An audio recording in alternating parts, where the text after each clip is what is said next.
శ్రీ గురుభ్యో నమః. శ్రీ మహాగణాధిపతయే నమః. ఇక తులారాశి వారికి ఈ సెప్టెంబర్ మాసంలో తులారాశి వారికి ఈ నెలలో అన్ని రంగాలలో విజయం జరుగుతూ ఉంటుంది. విదేశ ప్రయాణాలు కలిసి వస్తాయి. నూతన వస్తువులు కొనుగోలు చేసుకోవడం జరుగుతుంది. స్థిరాస్తులు పెంచుకోవడం జరుగుతుంది. శ్రమకు తగినటువంటి ఒక ఆదాయాన్ని పొంది ఆనందంతో ఉంటారు. కుటుంబ సభ్యులతో ఆనందంగా కలిసి మెలిసి ఉంటారు. తీర్థయాత్రలు, దైవ దర్శనాలు, విందులకు వినోదాలకు వెళ్ళడం కూడా జరుగుతుంది సకుటుంబంగా.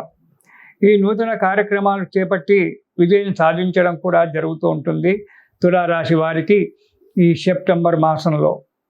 ఇక మొదటి వారం కనుక చూసుకున్నట్టయితే ఆరోగ్యంగా ఉండడము, మంచి ఆరోగ్యంగా ఉంటారు, చలాకీగా ఉంటారు. ఇక అధిక ధనలాభం కూడా పొందుతారు. మంచి ఆదాయాన్ని పొందడము, లాభంతో ఉంటారు. తను అనుకున్న వారితో విరోధాలు ఏర్పరిచి సమసిపోతుంటాయి. ఎవరైతే నావారు అని చెప్పి మిక్కిలి దగ్గరగా చేరదీసి వారితో నువ్వు కలిసిమెలిసి ఉంటావో వారి వల్ల కొన్ని ఇబ్బందులు వచ్చి మళ్ళీ అవి వెంటనే సమసిపోవడం అనేటువంటిది జరుగుతూ ఉంటుంది. కొంత డబ్బు కూడా ఖర్చు పెట్టవలసి రావచ్చు, ఖర్చు కావడానికి కూడా ఆస్కారం ఉంది. ఇక రెండవ వారం కనుక చూసుకున్నట్టయితే ఈ తులారాశి వారికి ఇంటిలో శుభకార్యాలు చేయడం అనేటువంటిది జరగడానికి ఆస్కారం ఉంది. బంధుమిత్రులతో కలయిక, మీరు ఇంట్లో శుభకార్యాలు చేయడము లేదా మీ బంధువుల ఇళ్లలో, స్నేహితుల ఇళ్లలో శుభకార్యాలు జరిగితే వెళ్ళి పాల్గొనడము జరగడం జరుగుతుంది. కొంత ధన వ్యయం కూడా జరగడానికి ఆస్కారం ఉంది. నూతన గృహ నిర్మాణాలకై ఆలోచనలు చేస్తారు. నూతన గృహాన్ని కట్టుకోవడానికై మీ దంపతులు కావచ్చు, మీ తల్లిదండ్రులు వారితో కావచ్చు, ఆ గృహ నిర్మాణానికి ఆలోచనకు అంకురార్పణం చేస్తారు. తర్వాత ఆనందంగా ఉంటారు. భగవంతుని దయ వల్ల మీరు ఆలోచించినట్టుగా గృహ నిర్మాణ యోగం కలిసి రావడానికి కూడా ఆస్కారం ఉంది.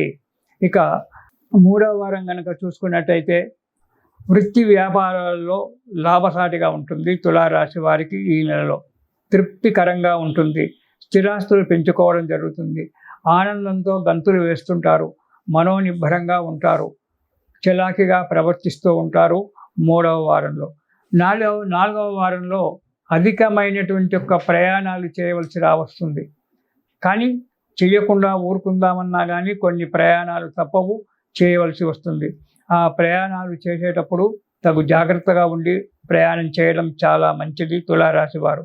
కొద్దిగా అనారోగ్యం ఏర్పడడానికి కూడా ఆస్కారం ఉంది. అధిక ప్రయాణాలు, అధిక దూర ప్రయాణాలు చేయడం వల్ల దానివల్ల కొంత అనారోగ్యం ఏర్పడడానికి ఆస్కుంది. బంధుమిత్రులతో కొంత వ్యతిరేకత కనిపించినప్పటికీ అది సమసిపోయి అందరూ కూడా స్నేహితంగా మనవాడు, మన వ్యక్తి అనేటువంటి ఒక విషయంలో నీ దరిచేరి నీతో సంతోషంగా కాలం గడుపుతూ ఉంటారు.